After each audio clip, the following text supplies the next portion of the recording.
ఒకసారి, ఇంకోసారి ఏంటి దెంగించుకోవాలనిపిస్తుంది. నీ అమ్మ దెంగుతా నాకే. మంచి లేత పువ్వు దొరికింది, దీన్ని ఎలాగైనా దెంగాలి. ఇదిగో నేను ఎప్పుడు చెప్తుంటానే, ఏ పూకనైనా దెంగల గాడిద మట్టని, అది ఇడిదే. హే వాని మట్ట నేను చూసాను. అబ్బా ఏముందరా లంజా. అంత పెద్ద మట్టని ఇది.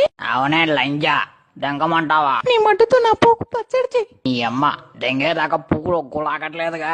నన్ను గుర్తుపట్టావా? చిన్నప్పుడు మీ తాత నేను తెగ దెంగించుకునే వాళ్ళం. ఏదైనా మీ తాత మట్ట నీకు రాలేదురా. నువ్వెప్పుడు చూసావా ముసలి లంజా? ఏంటి ఈ మంటగా నీడే కూర్చోబెట్టారు? వెళ్ళి ఎవరిని తెంగించుకోండి, నేను తెంగించుకుంటా. కూర్చో. మా పూగులు కదా మేము తెంగించుకోలేమా? పెద్ద పూగులు తెంగించుకోవాలి, నువ్వు తెంగించుకోవే. ఏ ఆపండి, ఉండొచ్చు కానీ మరీ అంత పెద్ద మాట ఉండకూడదు. ఆపవి, అబ్బాయి అన్నాక ఆ మాత్రం ఉండాలి. మీరెవరు తెంగించుకోలేరు. నేను వెళ్ళి పూ